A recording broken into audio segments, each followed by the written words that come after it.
Hello friends, हाय।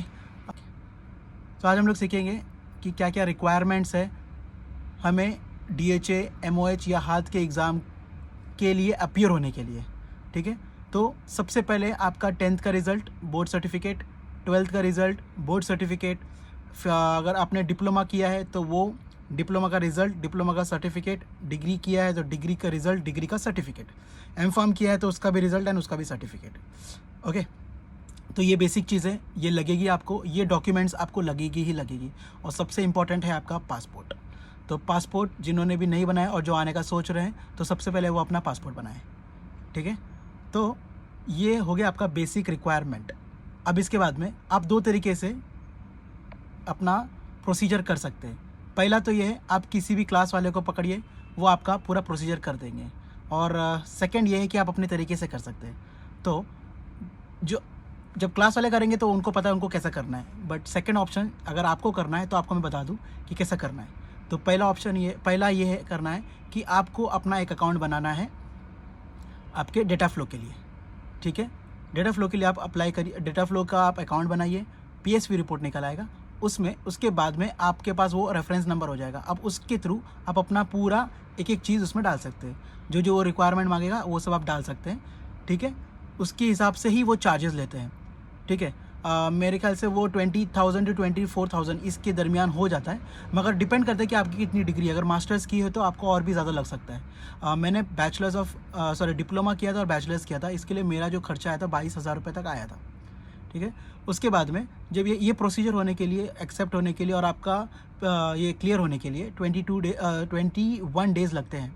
जो उनके site पे ही लिखा रहता है कि आपको 21 डेज़ में आपका रिज़ल्ट आ जाएगा, आपका क्या आया है, पॉजिटिव है, नेगेटिव है। उसके बाद में अच्छा हाँ, आपको एक्सपीरियंस सर्टिफिकेट भी अटैच करना है। ठीक है, आपका जो 2 साल का जो गैप होगा उसका भी एक्सपीरियंस सर्टिफिकेट आपको लगाना पड़ेगा। ठीक है, उसके बाद में आप जाइए शेरियन में जाके आप अपना एक अकाउंट बनाइए, जो एक डीएचए के पोर्टल में मिल जाएगा आपको, जिससे आपका लॉगिन आईडी और यूज़र नेम और पासवर्ड रेडी हो जाएगा। वहाँ पे जाके आप अपने लिए एग्ज़ाम बुक कर सकते हो, आप अपना डेटा फ्लो को वहाँ पे कनेक्ट कर सकते हो।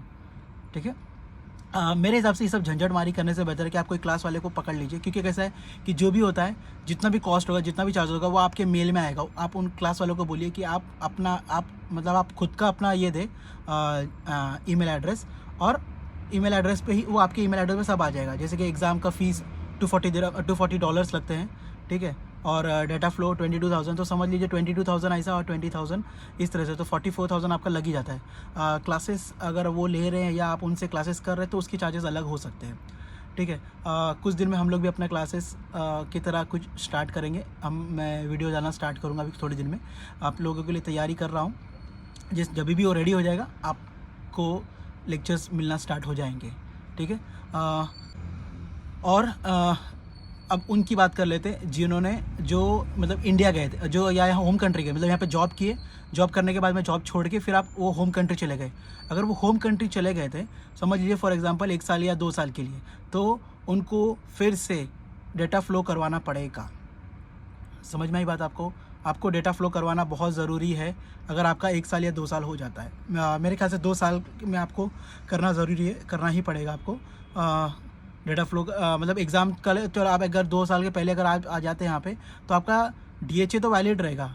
ठीक है, बट आपका डेटा फ्लो एक्सपायर हो जाएगा। तो यहाँ पर आके आप भागम दौड़ी पे ना लग जाए कि अरे यार मेरा डेटा फ्लो बाकी है, क्योंकि फिर वो ये हो जाता है कि आपको एलिजिबिलिटी लेटर नहीं मिलता है, तो आपको 20-21 दिन रुकना पड़ेगा। फिर कैसा हो जाएगा कि अगर कोई कंपनी में आप लगे तो उन लोग आपको डायरेक्टली हायर करते हैं।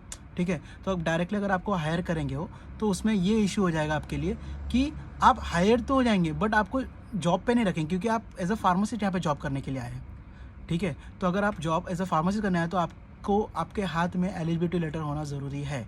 ठीक है, इस वजह से आपका जॉब भी जा सकता है। तो इस तरह की गलती ना करें। ठीक है, आप अपने होम कंट्री में रह के ही ये क्लियर करवा के प्लस आपका एलिजिबिलिटी लेटर लेकर आइए, ताकि आप यहाँ पे आके डायरेक्टली नेक्स्ट डे से आप जॉब ढूंढना स्टार्ट करें। सो लेते हैं हम लोग अलविदा। See you in the next video, bye.